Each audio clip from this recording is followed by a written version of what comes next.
El laberinto de la soledad, por Octavio Paz. 5. 4. Los hijos de la Malinche. La extrañeza que provoca nuestro hermetismo ha creado la leyenda del mexicano, ser insondable. Nuestro recelo provoca el ajeno. Si nuestra cortesía atrae, nuestra reserva hiela. Y las inesperadas violencias que nos desgarran, el esplendor convulso o solemne de nuestras fiestas, el culto a la muerte, acaban por desconcertar al extranjero. La sensación que causamos no es diversa a la que producen los orientales. También ellos, chinos, indostanos o árabes, son herméticos e indescifrables. También ellos arrastran en andrajos un pasado todavía vivo. Hay un misterio mexicano como hay un misterio amarillo y uno negro. El contenido concreto de esas representaciones depende de cada espectador, pero todos coinciden en hacerse de nosotros una imagen ambigua, cuando no contradictoria. No somos gente segura y nuestras respuestas, como nuestros silencios, son imprevisibles, inesperados. Traición y lealtad, crimen y amor, se agazapan en el fondo de nuestra mirada. Atraemos y repelemos. No es difícil comprender los orígenes de esta actitud. Para un europeo, México es un país al margen de la historia universal, y todo lo que se encuentra alejado del centro de la sociedad aparece como extraño e impenetrable. Los campesinos, remotos, ligeramente arcaicos en el vestir y el hablar, parcos, amantes de expresarse en formas y fórmulas tradicionales, ejercen siempre una fascinación sobre el hombre urbano. En todas partes representan el elemento más antiguo y secreto de la sociedad. Para todos, excepto para ellos mismos, encarnan lo oculto, lo escondido, y que no se entrega, sino difícilmente, tesoro enterrado, espiga que madura en las entrañas terrestres, vieja sabiduría escondida entre los pliegues de la tierra. La mujer, otro de los seres que viven aparte, también es figura enigmática. Mejor dicho, es el enigma. A semejanza del hombre de raza o nacionalidad extraña, incita y repele. Es la imagen de la fecundidad, pero asimismo de la muerte. En casi todas las culturas, las dioses de la creación son también deidades de destrucción, cifra viviente de la extrañeza del universo y de su radical heterogeneidad. La mujer, ¿esconde la muerte o la vida? ¿En qué piensa? ¿Piensa acaso? ¿Siente de veras? ¿Es igual a nosotros? El sadismo se inicia como venganza ante el hermetismo femenino o como tentativa desesperada para obtener una respuesta de un cuerpo que tememos insensible. Porque, como dice Luis Cernuda, el deseo es una pregunta cuya respuesta no existe. A pesar de su desnudez, redonda, plena, en las formas de la mujer siempre hay algo que desvelar. Eva y Cipris concentran el misterio del corazón del mundo.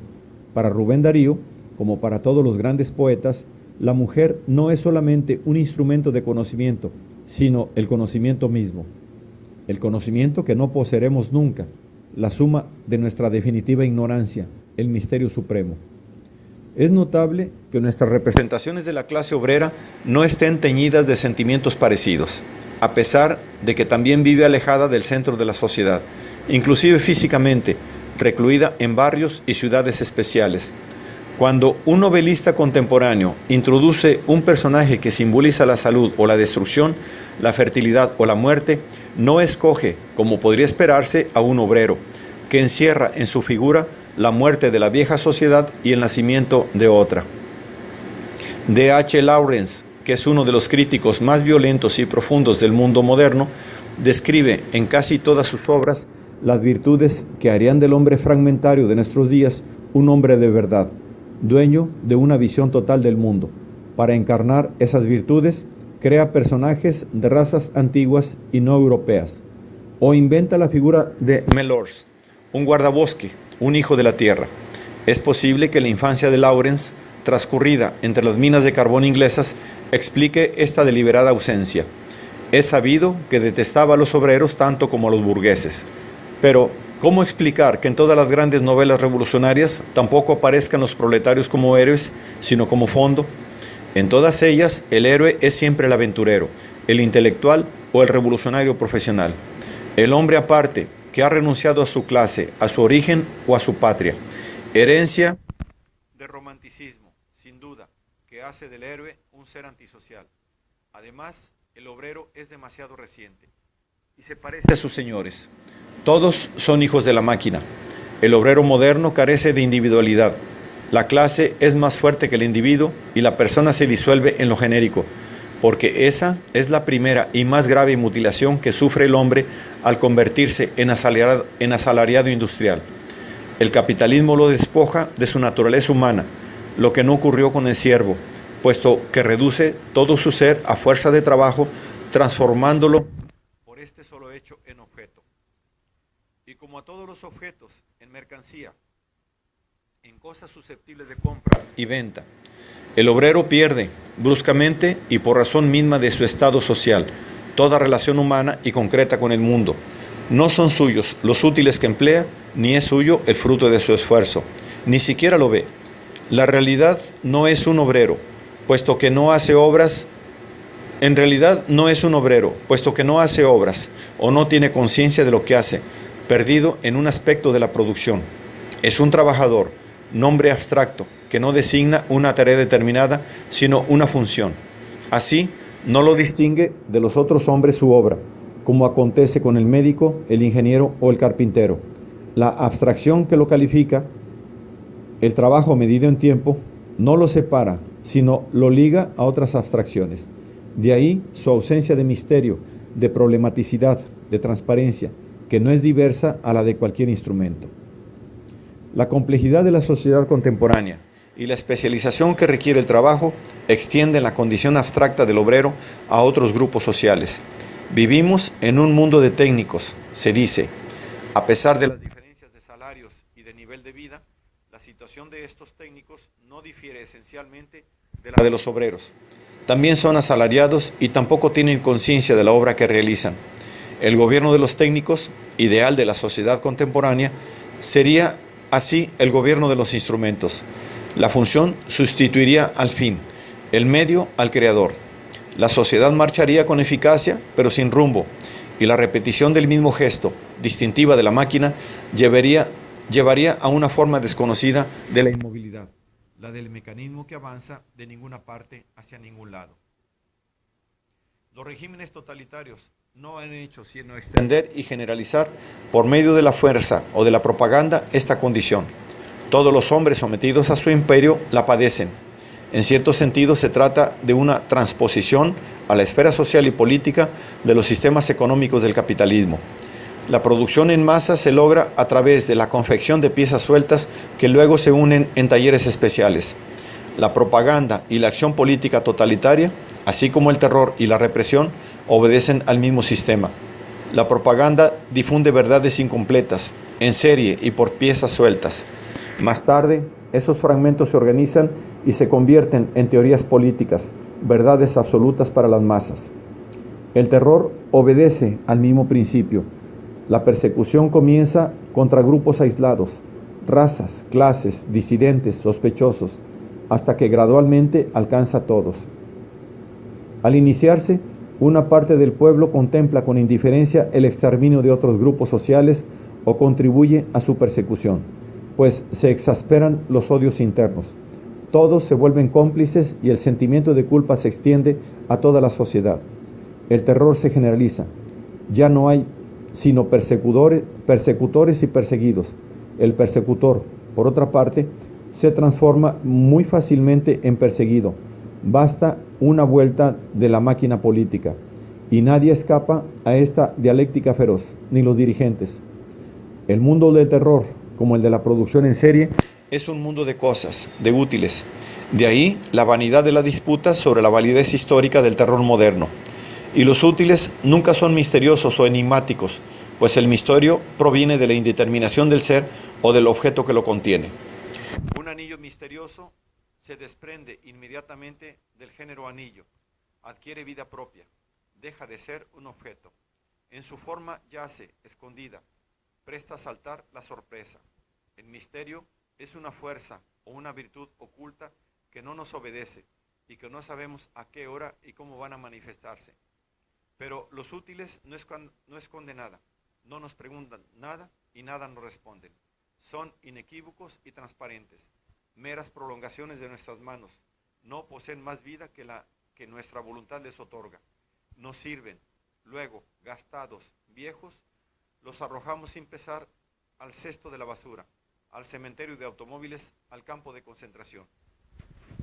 O los cambiamos a nuestros aliados o enemigos por otros objetos. Todas nuestras facultades y también todos nuestros defectos se oponen a esta concepción del trabajo como esfuerzo impersonal. Repetido en iguales y vacías porciones de tiempo, la lentitud y cuidado en la tarea, el amor por la obra y por cada uno de los detalles que la componen, el buen gusto innato ya, a fuerza de ser herencia milenaria. Si no fabricamos productos en serie, sobresalimos en el arte difícil, exquisito e inútil de vestir pulgas. Lo que no quiere decir que el mexicano sea incapaz de convertirse en lo que se llama un buen obrero. Todo es cuestión de tiempo. Y nada, excepto un cambio histórico cada vez más remoto e impensable, impedirá que el mexicano deje de ser un problema, un ser enigmático y se convierta en una abstracción más. Mientras llega ese momento que resolverá, aniquilándolas todas nuestras contradicciones, debo señalar que lo extraordinario de nuestra situación reside en que no solamente somos enigmáticos ante los extraños, sino ante nosotros mismos. Un mexicano es un problema siempre, para otro mexicano y para sí mismo. Ahora bien, nada más simple que reducir todo el complejo grupo de aptitudes que nos caracteriza, y en especial la que consiste en ser un problema para nosotros mismos, a lo que se podría llamar moral de siervo, por oposición no solamente a la moral de señor, sino a la moral moderna, proletaria o burguesa. La desconfianza, el disimulo, la reserva cortés, que encierra el paso al extraño, la ironía, todas, en fin, las oscilaciones psíquicas con quien, al eludir la mirada ajena, nos eludimos a nosotros mismos, son rasgos de gente dominada, que teme y que finge frente al Señor. Es revelador que nuestra intimidad jamás aflore de manera natural, sin el acicate de la fiesta, el alcohol o la muerte. Esclavos, siervos y razas sometidas se presentan siempre recubiertos por una máscara, sonriente o adusta, y únicamente a solas, en los grandes momentos, se atreven a manifestarse tal como son. Todas sus relaciones están envenenadas por el miedo y el recelo. Miedo al Señor, recelo ante sus iguales. Cada uno observa al otro, porque cada compañero puede ser también un traidor. Para salir de sí mismos, el siervo necesita saltar barreras, embriagarse, olvidar su condición, vivir a solas, sin testigos. Solamente en la soledad se atreve a ser. La indudable analogía que se observa entre ciertas de nuestras actitudes y las de los grupos sometidos al poder de un amo, una casta o un estado extraño, podría resolverse en esta afirmación. El carácter de los mexicanos es un producto de las circunstancias sociales imperantes en nuestro país. La historia de México, que es la historia de esas circunstancias, contiene la respuesta a todas las preguntas. La situación del pueblo durante el periodo colonial sería así la raíz de nuestra actitud cerrada e inestable. Nuestra historia, como nación independiente, contribuiría también a perpetuar y hacer más neta esta psicología servil, puesto que no hemos logrado suprimir la miseria popular ni las exasperantes diferencias sociales a pesar de siglo y medio de luchas y experiencias constitucionales. El empleo de la violencia como recurso dialéctico, los abusos de autoridad de los poderosos, vicio que no ha desaparecido todavía, y finalmente el escepticismo y la resignación del pueblo, hoy más visibles que nunca debido a las sucesivas desilusiones postrevolucionarias, completarían esta explicación histórica. El defecto de interpretaciones, como la que acabo de bosquejar, reside precisamente en su simplicidad. Nuestra actitud ante la vida no está condicionada por los hechos históricos, al menos de la manera rigurosa con que en el mundo de la mecánica la velocidad o la trayectoria de un proyectil se encuentra determinada por un conjunto de factores conocidos. Nuestra actitud vital, que es un factor que nunca acabaremos de conocer totalmente, pues cambio e indeterminación son las únicas constantes de su ser, también es historia. Quiero decir, los hechos históricos no son nada más hechos, sino que están teñidos de humanidad, esto es, de problematicidad. Tampoco son el mero resultado de otros hechos que los causan, sino de una voluntad singular capaz de regir dentro de ciertos límites su fatalidad. La historia no es un mecanismo y las influencias entre los diversos componentes de un hecho histórico son recíprocas, como tantas veces se ha dicho. Lo que distingue a un hecho histórico de los otros hechos es su carácter histórico, o sea, que es por sí mismo y en sí mismo una unidad irreductible a otras, irreductible e inseparable. Un hecho histórico no es la suma de los llamados factores de la historia, sino una realidad indisoluble. Las circunstancias históricas explican nuestro carácter en la medida que nuestro carácter también las explica a ellas. Ambas son lo mismo. Por eso, toda explicación puramente histórica es insuficiente, lo que no equivale a decir que sea falsa. Basta una observación para reducir a sus verdaderas proporciones la analogía entre la moral de los siervos y la nuestra. Las reacciones habituales del mexicano no son privativas de una clase, raza o grupo aislado, en situación de inferioridad. Las clases ricas también se cierran al mundo exterior y también se desgarran cada vez que intentan abrirse. Se trata de una actitud que rebasa las circunstancias históricas, aunque se sirve de ellas para manifestarse y se modifica a su contacto. El mexicano, como todos los hombres, al servirse de las circunstancias, las convierte en materia plástica y se funde a ellas. Al esculpirlas, se esculpe. Si no es posible identificar nuestro carácter con el de los grupos sometidos, tampoco lo es negar su parentesco. En ambas situaciones, el individuo y el grupo luchan simultáneamente y contradictoriamente por ocultarse y rebelarse. Mas una diferencia nos separa.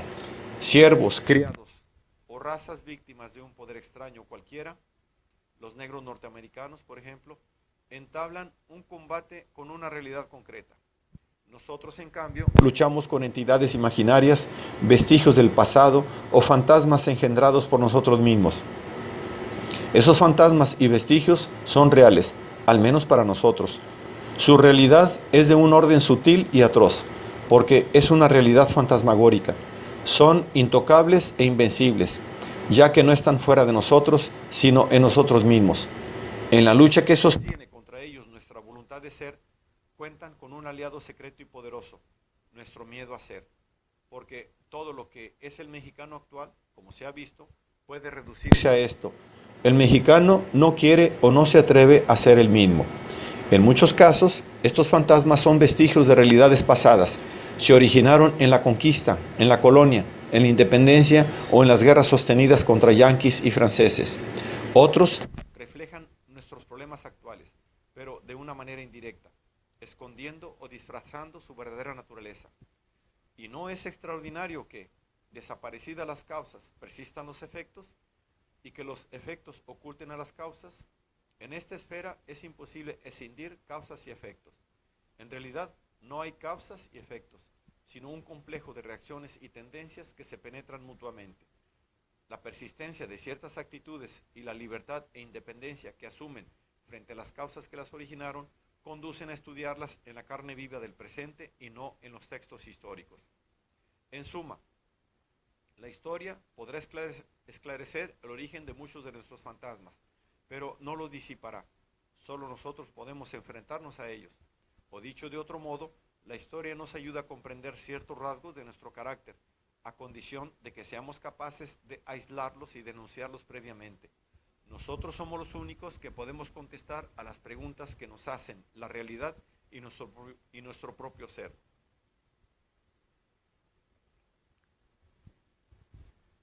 En nuestro lenguaje diario hay un grupo de palabras prohibidas, secretas, sin contenido claro, y a cuya mágica ambigüedad confiamos la expresión de las más brutales o sutiles de nuestras emociones y reacciones.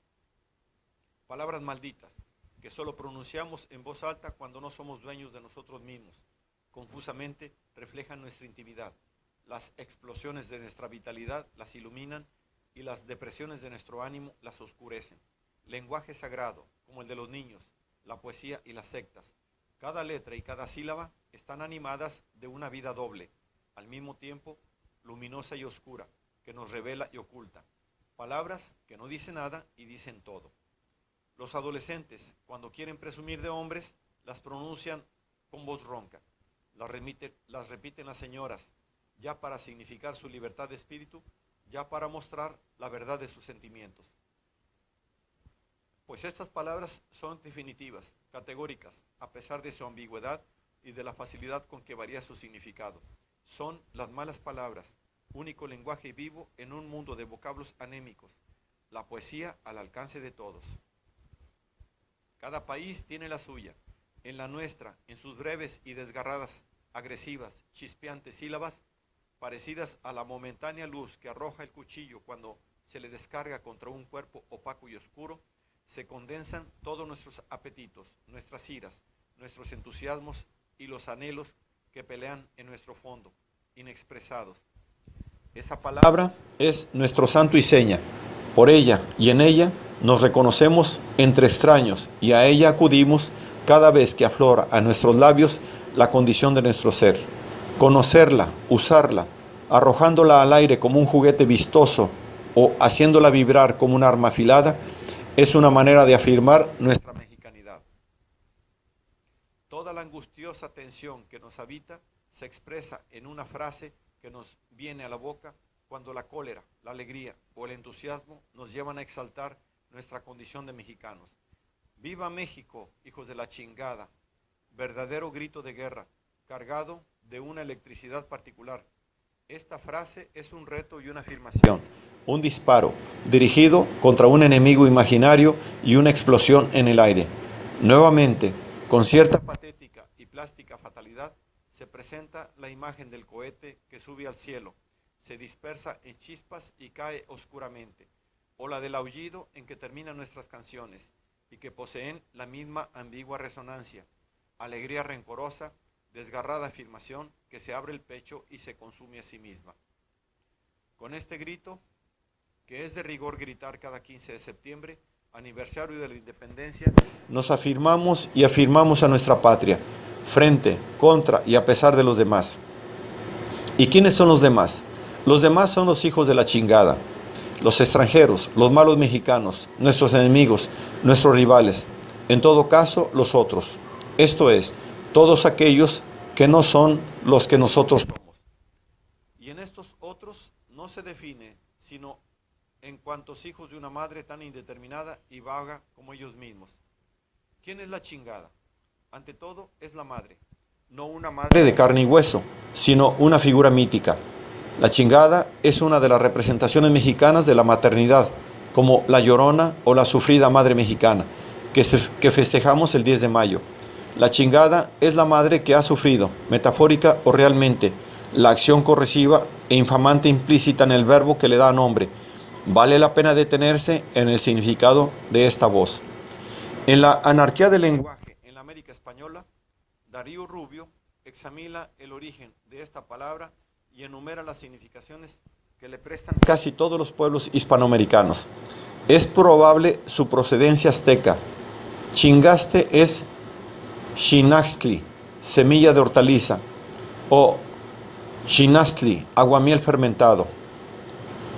La voz y sus derivados se usan en casi toda América y en algunas regiones de España, asociados a las bebidas, alcohólicas o no.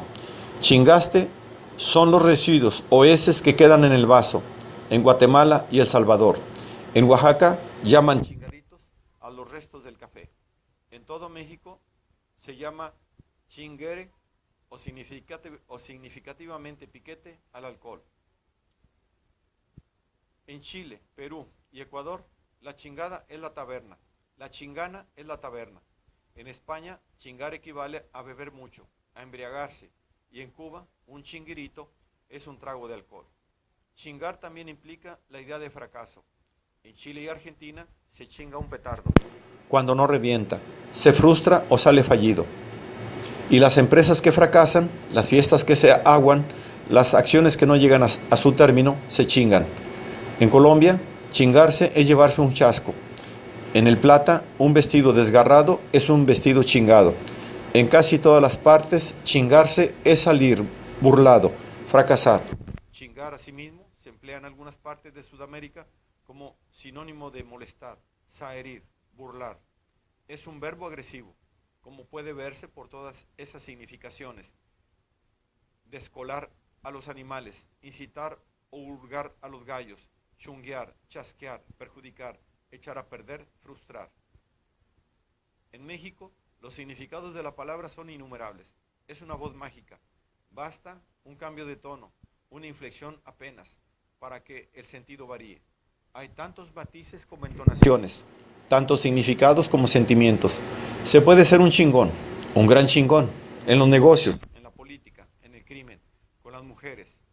Un chingaquedito, silencioso, disimulado, urdiendo tramas en la sombra, avanzando cauto para dar el mazazo. Un chingoncito. Pero la pluralidad de significaciones no impide que la idea de agresión, en todos sus grados, desde el simple de incomodar, picar, saherir, hasta el de violar, desgarrar y matar, se presente siempre como significado último. El verbo denota violencia, salir de sí mismo y penetrar por la fuerza en otro. Y también herir, rasgar, violar, cuerpos, almas, objetos, destruir. Cuando algo se rompe decimos se chingó. Cuando alguien ejecuta un acto desmesurado y contra las reglas, comentamos hizo una chingadera. La idea de romper y de abrir reaparece en casi todas las expresiones. La voz está teñida de sexualidad, pero no es sinónimo del acto sexual. Se puede chingar a una mujer sin poseerla, y cuando se alude al acto sexual, la violación o el engaño le prestan un matiz particular. El que chinga jamás lo hace con el consentimiento de la chingada. En suma, chingar es hacer violencia sobre otro. Es un verbo masculino, activo, cruel, pica, hiere, desgarra, mancha y provoca una amarga, resentida satisfacción en el que lo ejecuta. Lo chingado es lo pasivo, lo inerte y abierto, por oposición a lo que chinga, que es activo, agresivo y cerrado. El chingón es el macho, el que abre. La chingada, la hembra. La pasividad, pura, inerme ante el exterior. La relación entre ambos es violenta, determinada por el poder cínico del primero y la impotencia de la otra. La idea de violación rige oscuramente todos los significados. La dialéctica de lo cerrado y lo abierto se cumple así con precisión casi feroz. El poder mágico de la palabra se intensifica por su carácter prohibido. Nadie la dice en público, solamente un exceso de cólera, una emoción o el entusiasmo delirante justifican su expresión franca. Es una voz que solo se oye entre hombres o en las grandes fiestas. Al gritarla, rompemos un velo de pudor, de silencio o de hipocresía. Nos manifestamos tales como somos de verdad. Las malas palabras hierven en nuestro interior, como hierven nuestros sentimientos. Cuando salen, lo hacen brusca, brutalmente, en forma de alarido, de reto, de ofensa. Son proyectiles o cuchillos, desgarran. Los españoles también abusan de las expresiones fuertes. Frente a ellos, el mexicano es singularmente pulcro. Pero mientras los españoles se complacen en la blasfemia y la escatología, nosotros nos especializamos en la crueldad y el sadismo. El español es simple, insulta a Dios porque cree en él. La blasfemia, dice Machado, es una oración al revés. El placer que experimentan muchos españoles, incluso algunos de sus más altos poetas, al aludir a los detritus y mezclar la mierda con lo sagrado, se parece un poco al de los niños que juegan con lodo. Además del resentimiento, el gusto por los contrastes, que ha engendrado el estilo barroco y el dramatismo de la gran pintura española. Solo un español puede hablar con autoridad de Onán y Don Juan. En las expresiones mexicanas, por el contrario, no se advierte la dualidad española simbolizada por la oposición de lo real y lo ideal, los místicos y los pícaros, el quevedo fúnebre y el escatológico, sino la dicotomía entre lo cerrado y lo abierto. El verbo chingar indica el triunfo de lo cerrado, del macho, del fuerte, sobre lo abierto. La palabra chingar, con todas estas múltiples significaciones, define gran parte de nuestra vida y califica nuestras relaciones con el resto de nuestros amigos y compatriotas. Para el mexicano, la vida es una posibilidad de chingar o ser chingado, es decir, de humillar, castigar y ofender. O a la inversa, esta concepción de la vida social como combate engendra fatalmente la división de la sociedad en fuertes y débiles. Los fuertes, los chingones sin escrúpulos, duros e inexorables, se rodean de fidelidades ardientes e interesadas. El servilismo ante los poderosos, especialmente entre la casta de los políticos, esto es, de los profesionales de los negocios públicos, es una de las deplorables consecuencias de esta situación.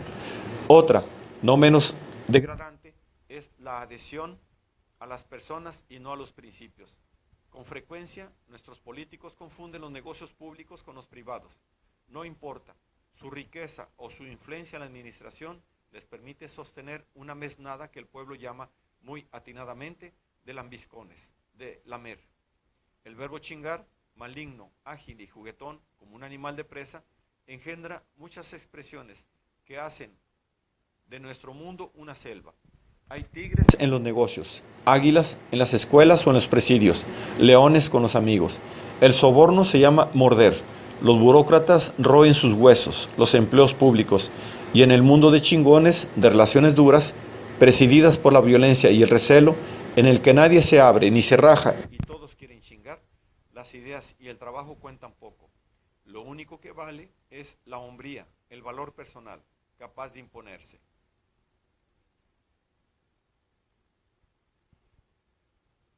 La voz tiene además otro significado, más restringido.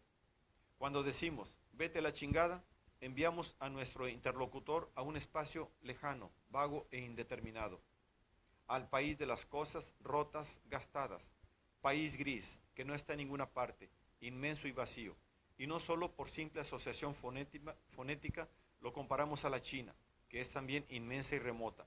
La chingada, a fuerza de uso, de significaciones contrarias y del roce de labios coléricos o entusiasmados, acaba por gastarse, agotar sus contenidos y desaparecer. Es una palabra hueca, no quiere decir nada, es la nada. Después de esta digresión, si se puede contestar a la pregunta, ¿qué es la chingada? La chingada es la madre abierta, violada. La chingada es la madre abierta, violada o burlada por la fuerza. El hijo de la chingada es el engendro de la violación, del rapto o de la burla. Si se compara esta expresión con la española, hijo de puta, se advierte inmediatamente la diferencia. Para el español, la deshonra consiste en ser hijo de una mujer que voluntariamente se entrega, una prostituta. Para el mexicano, es ser fruto de una violación. Manuel Cabrera me hace observar que la actitud española refleja una concepción histórica y moral del pecado original, en tanto que la del mexicano, más honda y genuina, trasciende anécdota y ética. En efecto, toda mujer, aun la que se da voluntariamente, es desgarrada, chingada por el hombre. En cierto sentido, todos somos, por el solo hecho de nacer de mujer, hijos de la chingada, hijos de Eva. Mas lo característico del mexicano reside, a mi juicio, en la violenta, sarcástica humillación de la madre y en la no menos violenta afirmación del padre. Una amiga, las mujeres son más sensibles a la extrañeza de la situación, me hacía ver que la admiración por el padre, símbolo de lo cerrado y agresivo, capaz de chingar y abrir, se transparenta en una expresión que empleamos cuando queremos imponer a otro nuestra superioridad. Yo soy tu padre. En suma, la cuestión del origen es el centro secreto de nuestra ansiedad y angustia. Vale la pena detenerse un poco en el sentido que todo esto tiene para nosotros. Estamos solos. La soledad, fondo de donde brota la angustia, empezó el día en que nos desprendimos del ámbito materno y caímos en un mundo extraño y hostil. Hemos caído, y esta caída, este sabernos caídos, nos vuelve culpables. ¿De qué? De un delito sin nombre, el haber nacido. Estos sentimientos son comunes a todos los hombres y no hay en ellos nada que sea específicamente mexicano. Así pues, no se trata de repetir una descripción que ya ha sido hecha muchas veces, sino de aislar algunos rasgos y emociones que iluminan con una luz particular la condición universal del hombre. En todas las civilizaciones, la imagen del Dios Padre apenas destrona a las divinidades femeninas. Se presenta como una figura ambivalente. Por una parte, ya sea Jehová, Dios creador, o Zeus, rey de la creación, regulador cósmico, el Padre encarna el poder genérico, origen de la vida. Por la otra, es el principio anterior, el uno, de donde todo nace y a donde todo desemboca. pero además es el dueño del rayo y del látigo, el tirano y el ogro devorador de la vida. Este aspecto, Jehová colérico, Dios de ira, Saturno, Zeus violador de mujeres, es el que aparece casi exclusivamente en las representaciones populares que se hace el mexicano del poder viril. El macho representa el polo masculino de la vida. La frase "yo soy tu padre" no tiene ningún sabor paternal, ni se dice para proteger, resguardar o conducir, sino para imponer una superioridad, esto es, para humillar. Su significado real no es distinto del verbo chingar y algunos de sus derivados. El macho es el gran chingón. Una palabra resume la agresividad, la impasibilidad, invulnerabilidad, uso descarnado de la violencia y además atributos del macho: poder, la fuerza, pero desligada de toda noción de orden, el poder arbitrario, la voluntad sin freno y sin cauce. La arbitrariedad añade un elemento imprevisto a la figura del macho. Es un humorista. Sus bromas son enormes, descomunales y desembocan siempre en el absurdo. Es conocida la anécdota de aquel que para curar el dolor de cabeza de un compañero de juerga le vació la pistola en el cráneo. Cierto o no, el sucedido revela con qué inexorable rigor la lógica de lo absurdo se introduce en la vida. El macho hace chingaderas, es decir, actos imprevistos y que producen la confusión, al horror, la destrucción. Abre al mundo, al abrirlo lo desgarra. El desgarramiento provoca una gran risa siniestra. A su manera es justo, restablece el equilibrio, pone las cosas en su sitio, esto es, las reduce a polvo, miseria, nada. El humorismo del macho es un acto de venganza. Un psicólogo diría que el resentimiento es el fondo de su carácter. No sería difícil percibir también ciertas inclinaciones homosexuales, como el uso y abuso de la pistola, símbolo fálico portador de la muerte y no de la vida, el gusto por las cofradías cerradamente masculinas, etc. Pero cualquiera que sea el origen de estas actitudes, el hecho es que el atributo esencial del macho, la fuerza, se manifiesta casi siempre como capacidad de herir, rajar, aniquilar, humillar. Nada más natural, por tanto, que su indiferencia frente a la prole que engendra. No es el fundador de un pueblo, no es el patriarca que ejerce la patria potestas, no es el rey, juez, jefe de clan, es el poder aislado en su misma potencia, sin relación ni compromiso con el mundo exterior. Es la incomunicación pura, la soledad que se devora a sí misma y devora lo que toca. No pertenece a nuestro mundo, no es de nuestra ciudad, no vive en nuestro barrio, viene de lejos, está lejos siempre, es el extraño. Es imposible no advertir la semejanza que guarda la figura del macho con la del conquistador español. Ese es el modelo, más mítico que real, que rige las representaciones que el pueblo mexicano se ha hecho de los poderosos, caciques, señores feudales, hacendados, políticos, generales, capitanes de industria. Todos ellos son machos, chingones. El macho no tiene contrapartida heroica o divina. Hidalgo, el padre de la patria, como es costumbre llamarlo en la jerga ritual de la República, es un anciano inerme, más encarnación del pueblo desvalido frente a la fuerza que imagen del poder y la cólera del Padre Terrible. Entre los numerosos santos patronos de los mexicanos, tampoco aparece alguno que ofrezca semejanza con las grandes divinidades masculinas. Finalmente, no existe una veneración especial por el Dios Padre de la Trinidad, figura más bien borrosa. En cambio, es muy frecuente y constante la devoción a Cristo, el Dios Hijo, el Dios joven, sobre todo como víctima redentora. En las iglesias de los pueblos abundan las esculturas de Jesús, en cruz o cubiertas de llagas y heridas, en las que el realismo desollado de los españoles se alía al simbolismo trágico de los indios. Las heridas son flores, prendas de resurrección, por una parte, y asimismo, reiteración de que la vida es la máscara dolorosa de la muerte. El fervor del culto al Dios Hijo podría explicarse, a primera vista, como herencia de las religiones prehispánicas. En efecto, a la llegada de los españoles, casi todas las grandes divinidades masculinas, con la excepción de Tlaloc, niño y viejo simultáneamente, deidad de mayor antigüedad, eran dioses hijos como Xipe, dios del maíz joven, y Huitzilopochtli, el guerrero del sur. Quizá no sea ocioso recordar que el nacimiento de Huitzilopochtli ofrece más de una analogía con el de Cristo. También él es concebido sin contacto carnal. El mensajero divino también es un pájaro que deja caer una pluma en el regazo de Coatlicue. Y en fin, también el niño Huitzilopochtli debe escapar de la persecución de un Herodes mítico. Sin embargo, es abusivo utilizar estas analogías para explicar la devoción a Cristo, como lo sería atribuirla a una mera supervivencia del culto a los dioses hijos.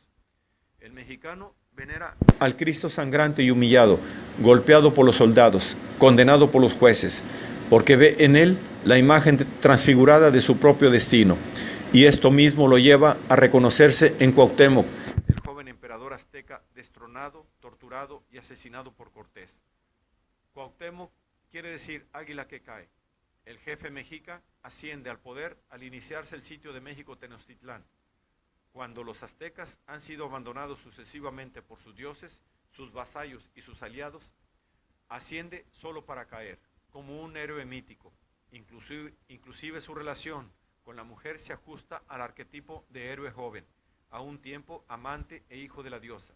Así, López Velarde dice que Cuauhtémoc sale al encuentro de Cortés, es decir, al sacrificio final, desprendido del pecho curvo de la emperatriz.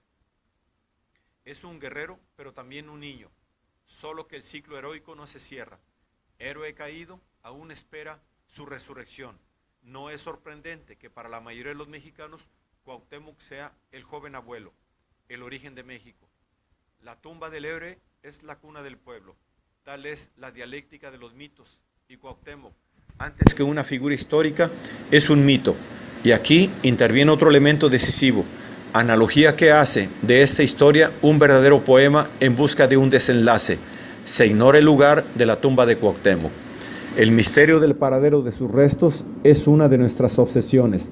Encontrarlo significa nada menos que volver a nuestro origen, reanudar nuestra filiación, romper la soledad, resucitar.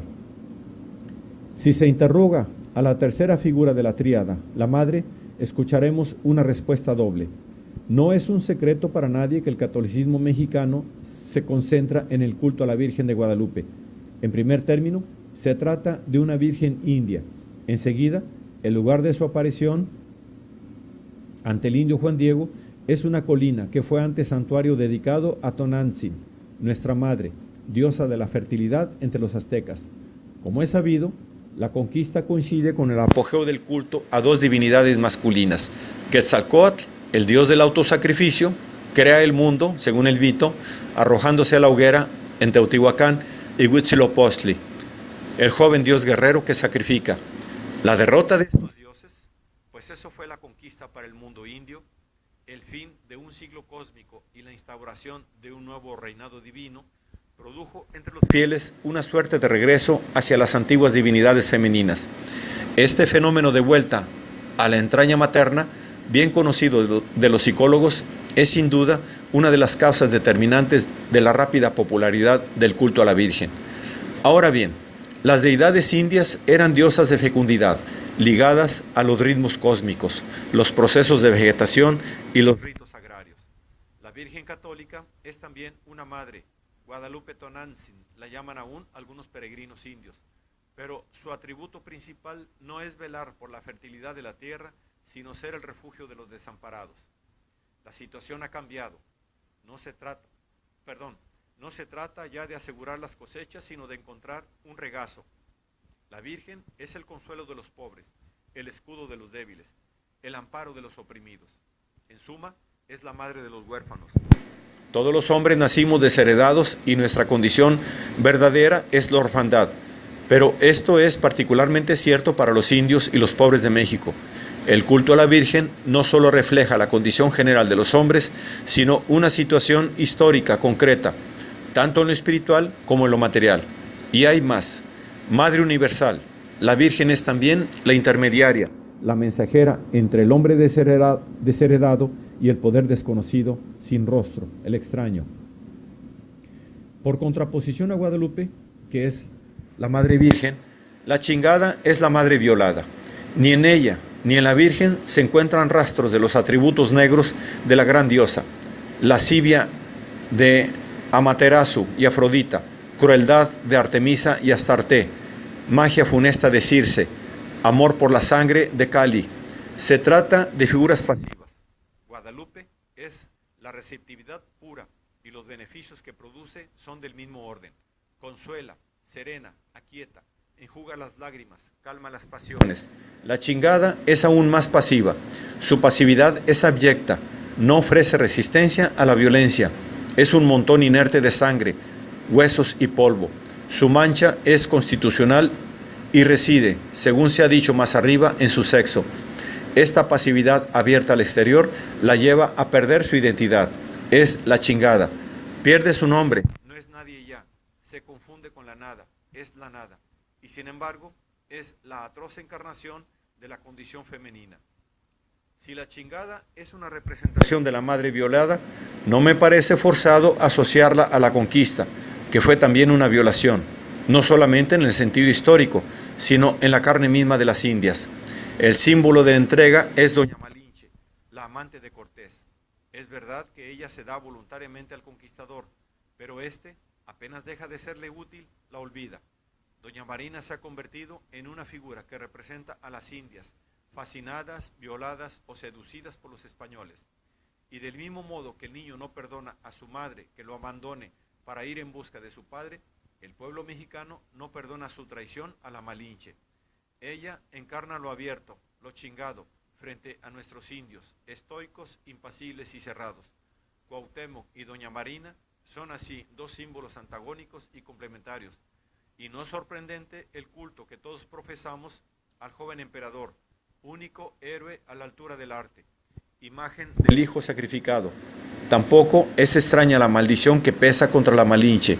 De ahí el éxito del adjetivo despectivo malinchista, que recientemente puesto en circulación por los periódicos para denunciar a todos los contagiados por tendencias extranjerizantes.